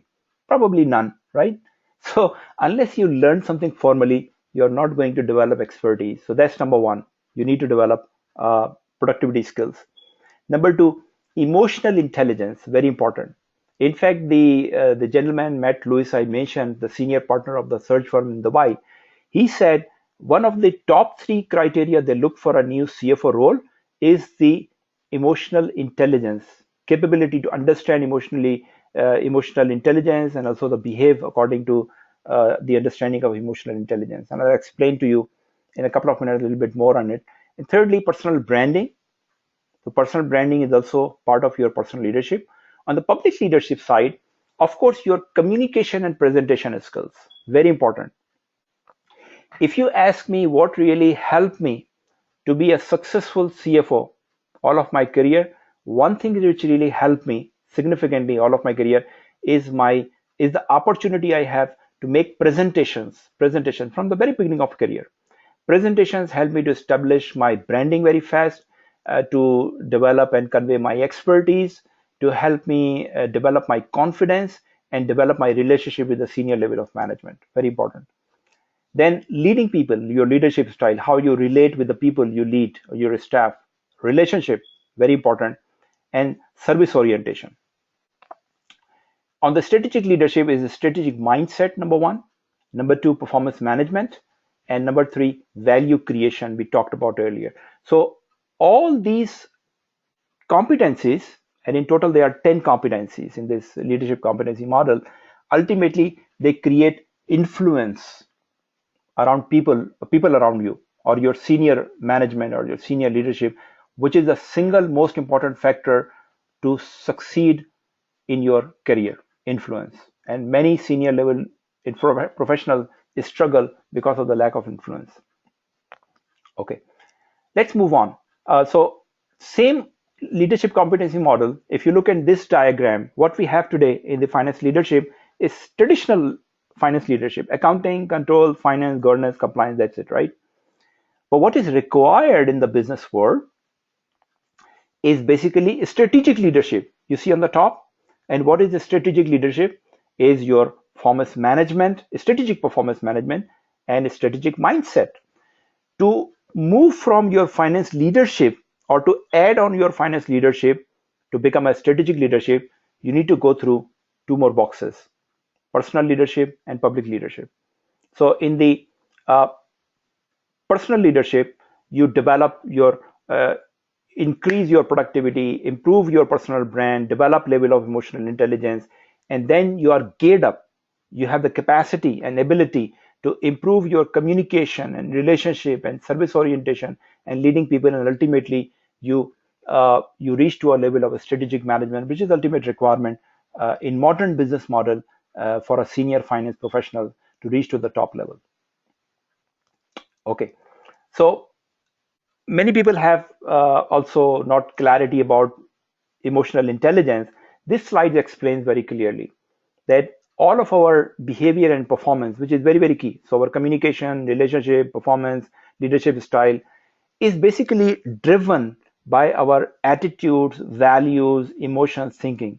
And that is basically the connecting link between the two is emotional intelligence. So once you understand the topic of emotional intelligence and develop some expertise, you started to relate your outer world with the inner world, right? It's again inner game and outer game. So your outer game cannot be improved or fixed unless you fix your inner game. And emotional intelligence gives us this ability to handle that. Left brain, right brain. So we all know left brain is our logical brain, right brain is our intuitive, is random, emotional brain. And accountants or finance professionals typically are left brain because that is how we are trained. We are trained to be logical. We are trained to be look at some fundamental accounting principles: objectivity, tangibility, uh, uh, materiality. All these trainings make us as left brainers. And today's world is a combination of the two, and very much also requires uh, involvement of right brains because the businesses are becoming much more intangible. I'll give you one quick example. Google market value is $400 billion. Now, if you look at their balance sheet, the balance sheet only shows $70 billion. Where is $330 billion? That is all related to the brand, the value, the people, the culture, the possibilities, all intangibles, which in accounting and finance we even don't capture. So if you don't have the ability to recognize those values, then you are only an accountant. So uh, the part of the emotional intelligence is also the combination, the balance between the left brain and right brain. And this is again very important to understand from a successful top level finance leadership point of view. And personal branding, we talked about it. Presentation skills, I said, very important, very important. It's actually, I call it a weapon of mass influence because it gives you the ability to develop your brand very quickly in a short period of time. You make one good presentation to 50 people, and they are impressed with your brand, with your capability, with your expertise, with your communication, things like that. A relationship is the vehicle on which you ride your career journey. Relationship. That is so important, so important. And strategy is the last thing you need to really add if you want to really make yourself qualified for the top level roles and jobs. Okay, let me jump to the last part because we are running out of time. How to stand out in a crowded and oversupplied talent market, right? So I think by now you have a very clear idea what are the challenges, what you could do, what is working in the market, what is not working in the market. Now you need a game plan. Now you need a strategy. And I chose the title of this webinar, Achieve Career Breakthrough in 2016, because I think if you really develop your game plan very wisely, carefully, you could achieve your breakthrough within 2016. We still have 11 months to go.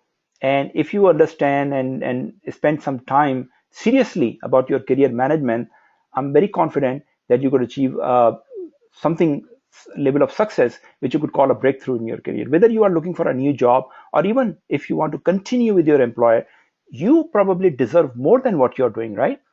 You have more talent than what is being utilized. So how to really uh, reach to a level or situation where you could fully utilize and also enjoy your job? So let me get you to that part. I showed you this model. Now, those of you who have not thought this way is probably a little overwhelming, right? Oh, I need to learn productivity. I need to look at emotional intelligence, branding, communication, leadership, relationship, strategy, strategic thinking. It's quite overwhelming, right? But the reality is, this is the name of the game. As I told you earlier, that if you really want to be successful in a crowded market, you need to differentiate. We are talking of blue ocean strategy. Here is a good news and a bad news. Bad news first. Bad news is that, yeah, of course, there is a lot of work, no doubt. I don't want to misguide you. There is no shortcut. Shortcut, people think, is just working on their resume. The best you could do is improve your resume and send to 10,000 people and you will get a job. It's not working, right? The bad news is that yes, there is a possibility, there are ways, there are means, there are possibilities, but it requires a hard work, like going through step by step with all these capabilities to learn to become an effective leader. That's a bad, although it's not a bad news, but let me put it that way. The good news is that not everybody is going to do it. Not everybody is going to do it. Only 2% will do it, probably, maybe 1%. So it's your choice. You want to remain in the 98%, or you want to join the 1% or the 2% who will do something. 98% people, by not doing all these things, make it possible for you. Because if 100% do it, then again, it's a crowd. It becomes a crowd of all highly qualified, competent people. But by law of averages, we know 98% people will not do it. That's your opportunity. Become part of the 2% and 1%, do something, and you would stand out. You would stand out from the crowd. Let me explain to you what we can do. So it's not easy, as I said. The first thing you need to do is to find a coach or a mentor. You cannot do that alone. You need to do it very fast. You need a lot of results in a short period of time. You don't have much time. I'm talking about the mid-career finance professionals. You don't have much time. The competition is very tough, and you need to really speed up your game. You need to have a very compelling game plan and strategy. Find out a mentor or a coach. What is the difference in mentor and a coach? Let's quickly look at that. Mentors are usually long term. Mentors are usually you establish a long term relationship with them. They are broader. They usually you need them at the early part of your career because they will guide you, they will facilitate you, and they will give you answers what you ask them. It's mentee driven. You have to drive that relationship if you are lucky to have a mentor. That's the mentoring part. Compared to that, coaching part is task oriented. It's very structured. Is specific needs. Is short term structure, and is performance driven. You need to create results. So look at all these top athletes and top professionals and speakers. They all have coaches, right? And the main deliverable of the coach is to create results, help you create results as fast as possible. So usually this is more suitable to mid-career, mid to the senior level, and usually it is driven by coach. Coach is driving you because you don't know where to move. Coach will tell you, do this, do that, do achieve this, do focus on this thing, and that is how you achieve results in a short period of time. So that's the main difference between coach and mentor. Now, what I have done based on all the situation, because my focus was not really only to analyze it and discuss and share with you, but also create a solution. So you could really jump into it and create results for yourself. So I'm not sure if you heard about becoming CFO coaching program. This happened, I think, 18 months now. I developed a coaching program. So before that, I tried to develop a mentorship program from the Meca platform, which did not work because many of the CFO mentors really did not have an idea what they need to do. So I said, okay, that's not working. Let me create a coaching program where we create some very fast, effective results for professionals like you in a short period of time. So that's how the Becoming CFO coaching program was developed. Let me share with you in the next few minutes quickly what this program is. So it's a 12-week, 18-hour. So I do it myself, by the way. I drive this coaching program. We have 12 weeks coaching. I do it personally, but I do online. So there is a group of people. Usually it's not more than 20 people. It's almost 20 hours of coaching live, interactive, which I provide to this group. And how we do it? We do it 90 minutes weekly sessions every week for 90 minutes. And it's, by the way, off working hours. So either we do it around the same time, 9 p.m., weekday or weekend. And every week we'll do for at least 90 minutes. Usually it's go to close to 2 hours. And we do through the same tool I'm using now, GoToWebinar or GoToMeeting. So you have audio. And by the way, because there are a few hundred people on this webinar, so right now we have muted yourself, so you're not able to speak, but only write your questions on the chat box. But when we have this coaching session is interactive, so you can ask questions, and we can conversate actually. And of course, then you are also able to look at my video, my face. I could look at your face. So it's quite interactive, and that is how we do it. And you could do it from the privacy of your home or wherever you don't have to be in a classroom. That's one of the greatest advantage of this program. And we cover one competency each week. So 12 weeks, 10 competencies, that's how we cover in 3 months. If you are able to going to miss one session, it's all recorded. So you're not going to miss anything. Anyway, if you miss, you get the full recording. So you have the same experience. Some people use recording to listen to it again, to go through again. So if they have gone through once, they would like to just to read, strengthen their understanding and learning. They listen to the recording again and again, and you have a lifetime ownership of those recordings. The contents we have developed for this coaching program is comprised of more than 300 slides. 300 slides, like some of the ideas I've shared you, we go a lot deeper into it, go much more in detail from a practical point of view, and I help each individual to really apply and implement into their career to achieve results. So what we do, if we start the program, I first have one-on-one session with each participant. So at least 30 minutes, I sit with every participant who decide to go into this program and first try to understand their situation, where they are, what they have achieved, what are their shortcomings, a SWOT analysis, and what are their strengths. And then we go through the 12 weeks program, going through competency by competency. End of the coaching program, I come again and again have one-on-one coaching session with the same individual. And at that time, then we say where you were, where you are now, and what you need to do going forward. So I help them develop a long-term career plan going forward. So going forward, then they are geared up, they are ready, they are prepared to go on their own and achieve results. So that is a brief synopsis of this Becoming CFO coaching program. Of course, as you know, I'm doing it full time. So I spend a lot of my time and effort to develop the program and help you. So there are some costs involved. If the nominations come from companies, corporations, we are charging $2,400. It's a lot of money, and I know that for many individuals it's a lot. So what we have done, by the way, we are starting fifth group now from the in week or so. So for people who decide to finance themselves, we right away reduce the price to half.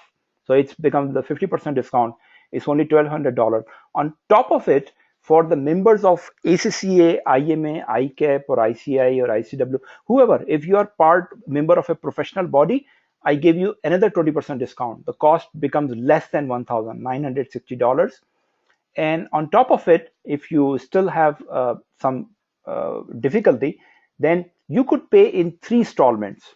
So program is 3 months, you can pay $320 each month on a month basis, or even I have added this time that for some of the people who have more difficulty, you can pay only monthly payments of $160. If you don't have a cash flow available, you can start this program at just $160 and then pay on a monthly basis for 6 months. I don't charge any interest or anything on it. It's just divide by 3 and divide by 6. Further, I know there are people who want to really would like to join the program, and I want to help as many people as possible. So I have also created some possibility. We have identified 2 seats for the people who have even more serious financial difficulty they want to join. So if you think you are one of them, you can send an email to sabah@mecacfoalliance.com, and we'll see if we could further reduce the price as much as possible for you to join this program. So as I mentioned, I'll be in Dubai next week. And next week, I'm conducting a live workshop in person, by the way.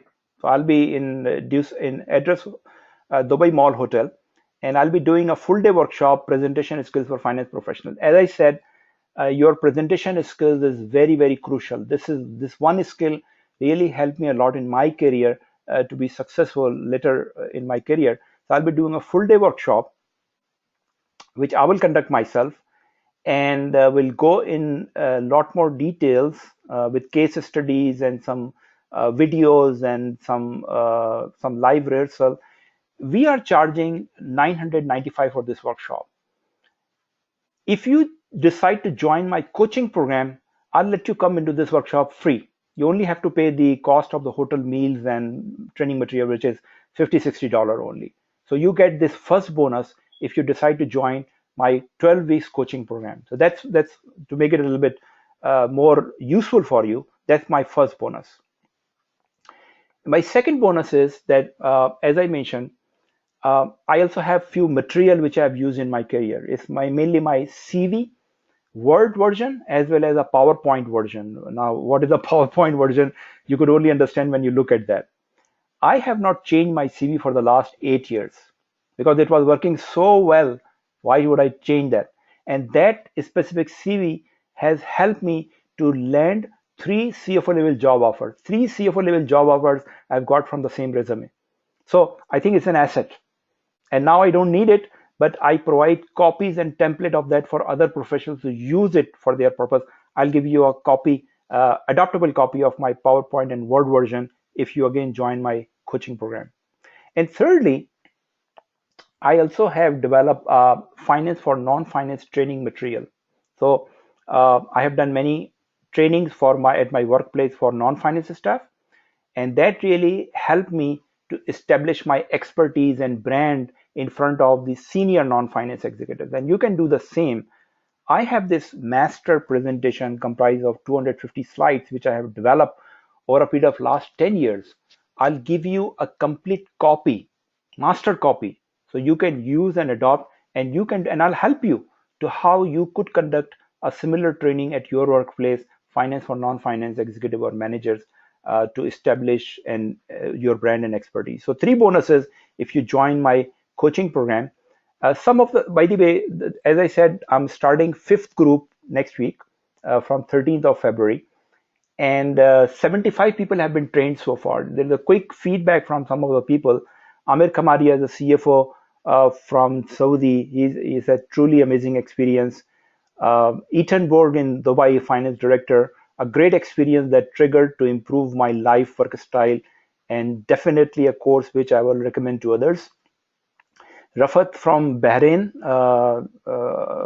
is Al Jazeera Media Network. You changed my mindset positively and boosted me up. I'm happy and glad that I got the opportunity to learn from you. This is Ibrahim Komaiha, auditor, finance and administrative. It is a milestone in my life that changed it forever. I recommend this program for every finance professional at all levels. Ashraf Mansoor, CFO from Egypt. It is a life-changing, the new way of life program. Poonam Ahuja, who is the CFO right there in Dubai. It is the multifaceted, inspirational, and wholesome CFO coaching with a flexibility of doing it from home. So I showed you some feedback to give you an idea that how people have benefited and are benefiting from this program.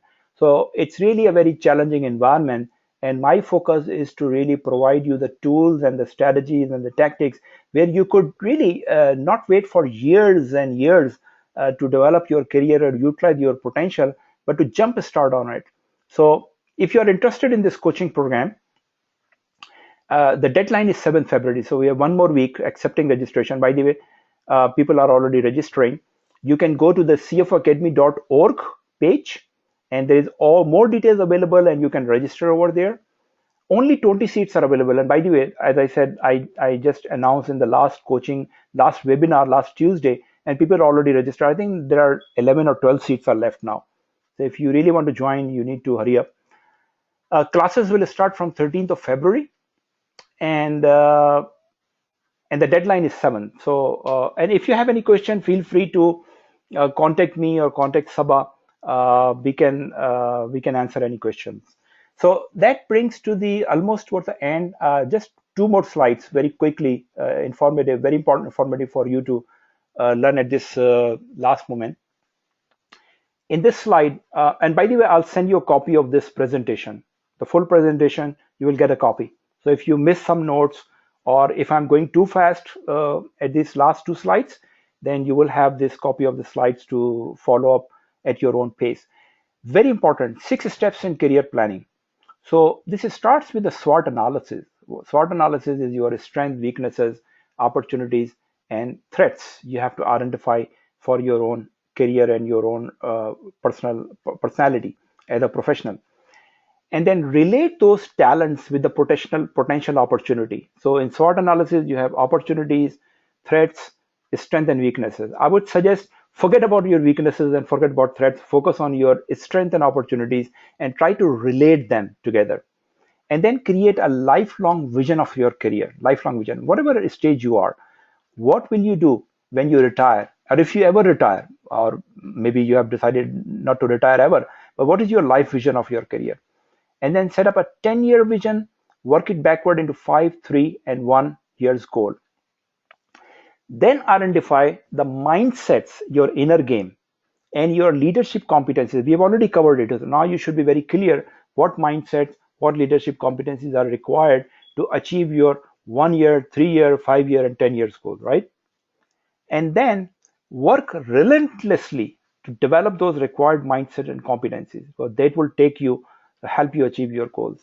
And finally, commit to create massive value for the business you work for by combining your strength with the opportunity. So this is very important for finance professionals because our mindset is just doing our job, right?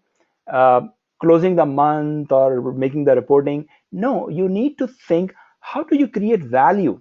And value is not only money or profit. Value, how do you help your business to grow? How do you help your business to really make more money, create more value? That should be the mindset. So this is one of the last slides I wanted to cover here.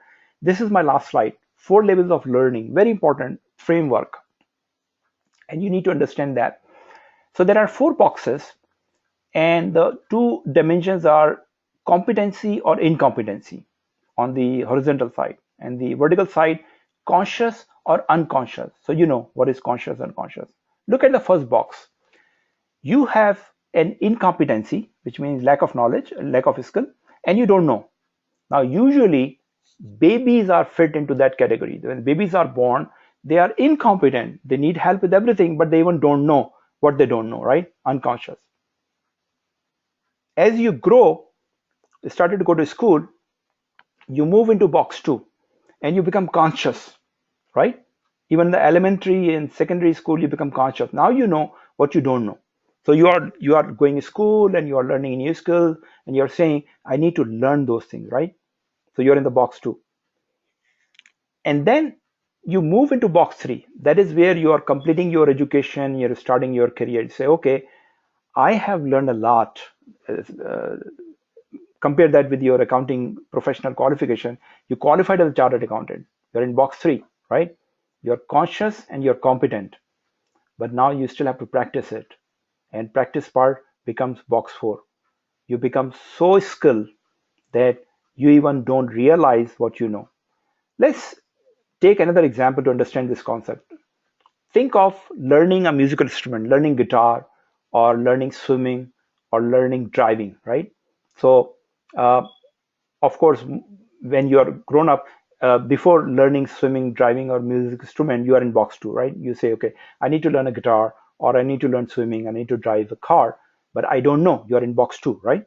And then you learn to drive or play the guitar or to jump in the water swimming. And you are, remember the first time you are driving, very consciously you are holding the steering with 2 hands. You're driving, so you're conscious and you're competent, you're driving, you know how to drive.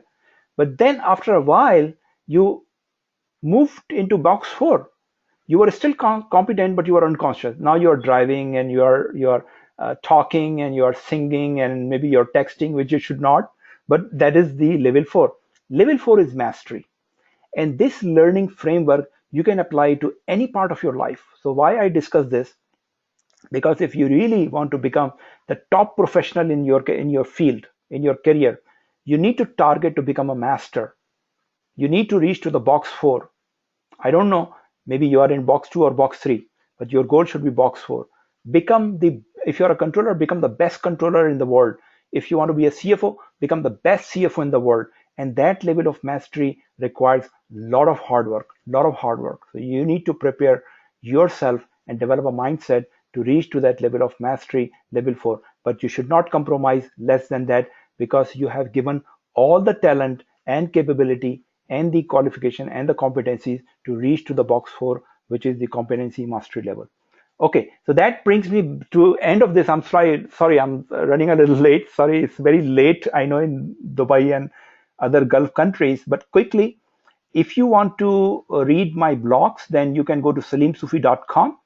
And if you want to look more into this coaching program I discussed, you can go to cfoacademy.org. Simple address, cfoacademy.org. And by the way, we talked about visibility. If you think you're not that visible, you need to start your journey, you need help, feel free to connect with me directly. I'm very much visible. You can connect me on my Facebook page, you can connect me on my LinkedIn. I accept most of the invitations. If you're a finance professional, you can connect me at Twitter. You can find me on Google Plus. I also have a YouTube channel, and I'm also on Instagram. Probably I'm not on Pinterest, Pinterest yet, but most of the places, and finding me very easy. I have a unique name. If you search on any of these media, Salim Sufi, probably you will find my page. So connect me. I invite you to connect with me on these pages to start your journey of visibility if you want to. And here we are at the question answer session. So thank you very much for listening very patiently. I see still a lot of people are on the webinar, and I'm looking at Sabah to give me some questions. So could I answer you? Give me a second.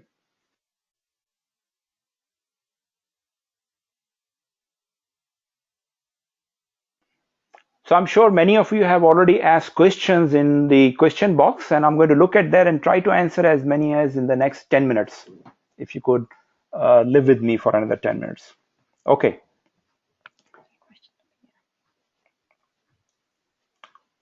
these are the questions, right? Okay. First question I see from my good friend Khalid Noor. Khalid, how are you? How do we build self-confidence, influence, and a professional image?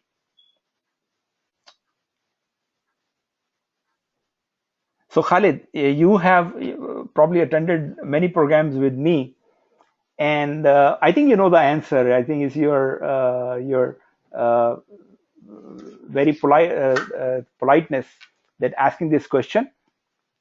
But look, confidence is a result of results. Actually, confidence is built up when you started to achieve results. And if you think that, I'm sure all of you are very experienced, and Khalid, you especially are very experienced professional. I'm sure you have a lot of confidence. But if you really want to improve that further, take it to the next level, as we talked about mastery level, then you need to look back at your results and see what you have not achieved yet, what you could add into it, what the new things you could do, what the new things you could learn. Not only create results, but learn yourself. When you learn a new talent, learn a new capability, that's a result for you which you could share with the world. So the simple answer to your excellent question is that look back and start creating additional results and sharing with the world. We need feedback for our confidence. Now, there is a lot of talk about self confidence, but really, self confidence is limited. You need feedback. Remember, when someone tells something good about you and how good you feel, how confident you feel, and someone says bad thing, how bad you feel. So, we are social animals. We need feedback, good or bad. So, try to be in a situation where you create results and share with the world in a manner that you get good feedback, and that would definitely help you a lot, further boosting your confidence. Okay.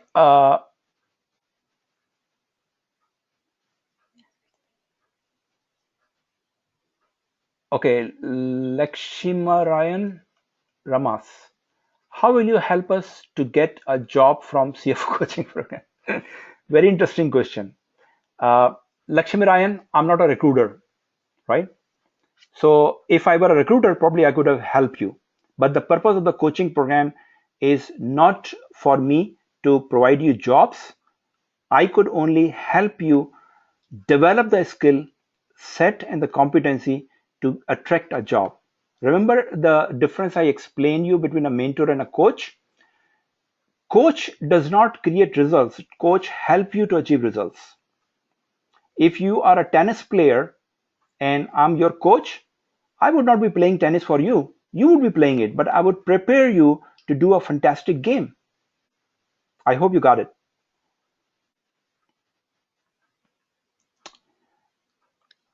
Okay, this is from Abrar Khwaja. Do you have a coaching program for the other finance professional, for example, bankers? Could you tell? Okay, Abrar, basically the program I shared with you, the details, it's a generic program for all finance professionals. We don't cover the industry specific thing. Actually, it doesn't cover any technical knowledge because the assumption is that all of the attendees of this coaching program are already senior finance professionals. So you know treasury, you know your banking stuff. What we focus on is basically leadership and strategy stuff, which is pretty generic across all industries and all disciplines. Okay, Ashok Mewani, thanks for conducting the webinar again because last time I could not attend. Okay. Uh, We covered Lakshmi.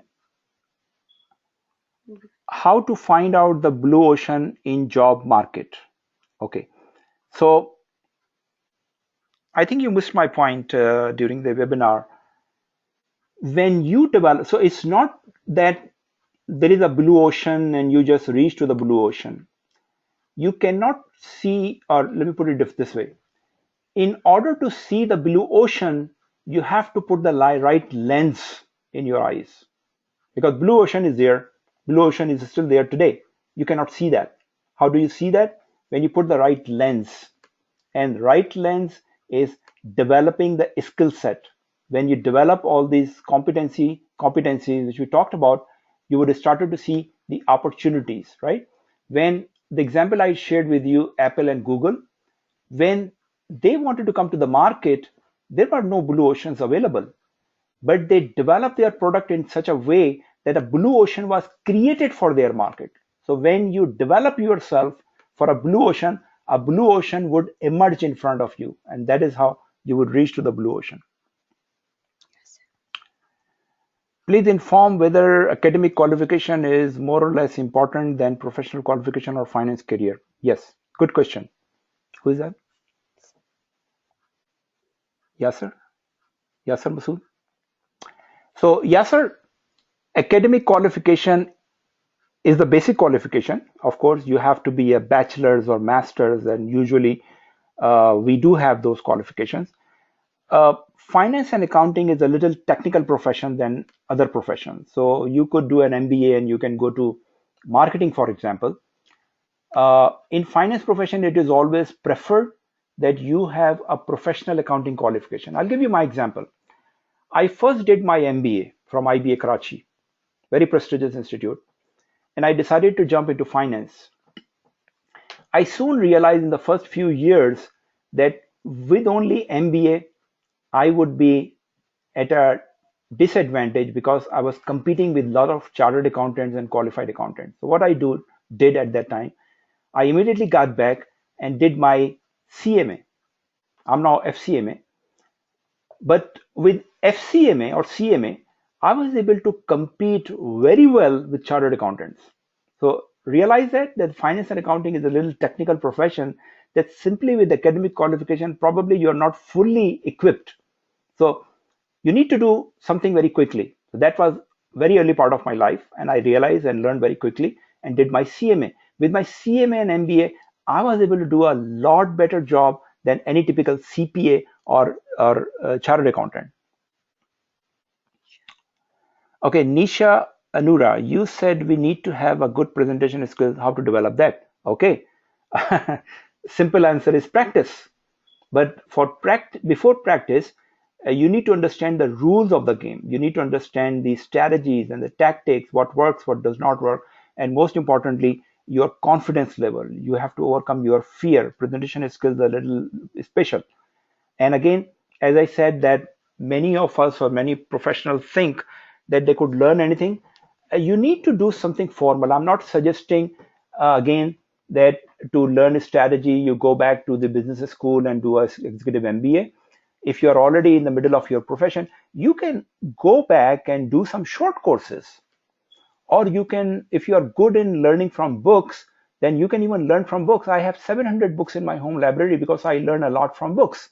But you need something formal to learn. So back to your question, presentation skill, you need to work with a coach or with someone who is good at presentations and ask them all the questions and ask for opportunities. Start with a small presentation like your own staff member. If you are a manager, you have 5 staff members, you never did a presentation, just make a presentation to your 5 staff member. That's a starting point.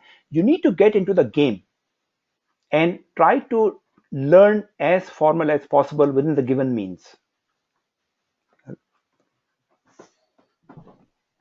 Okay, so let me take one or two last questions.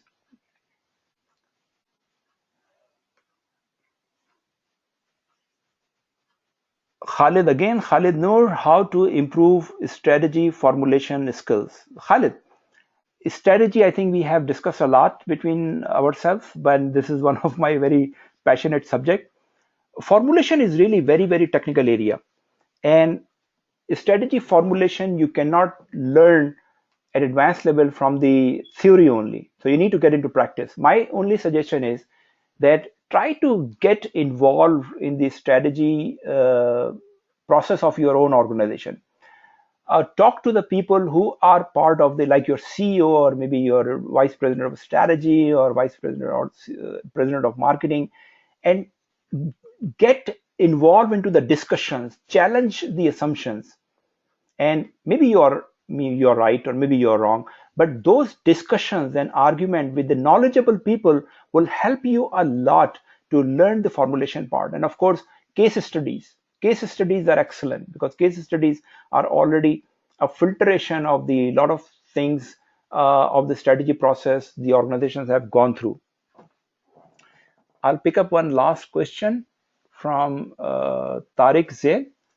I just want to ask how I can submit my CV to big companies. I'm a CMA holder, and so Tariq, you missed the whole webinar point.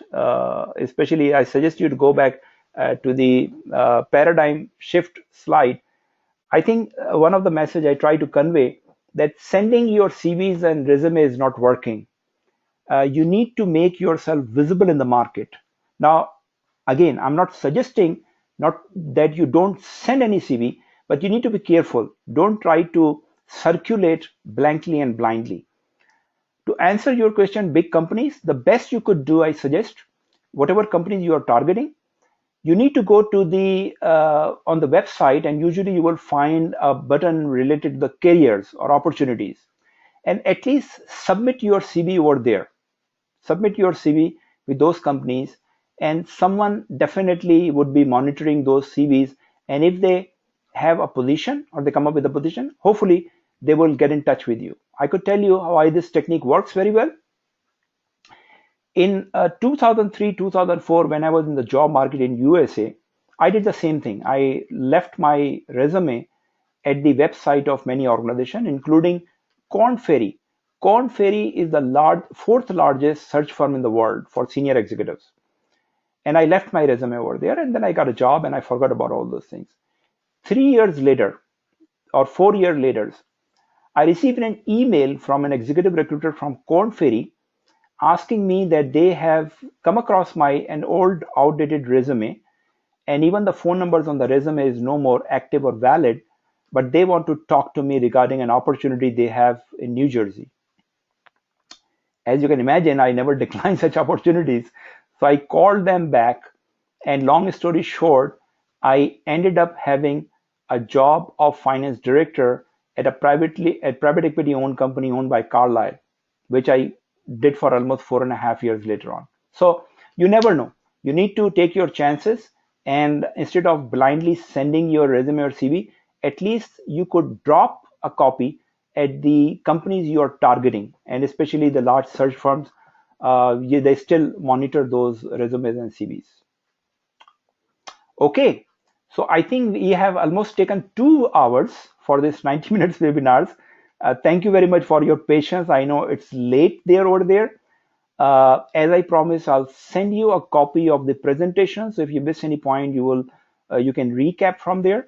And if you have any questions, feel free to drop me through email or through other contacts. As I said, you could connect me on my social media, and hopefully we'll connect soon. As I said, I'll be in Dubai next week. If you decide to join that coaching or the presentation skills program, then we can spend some time together. Otherwise, appreciate your time. Thank you very much, and hopefully we'll come across in some other occasion. Thank you. Good night.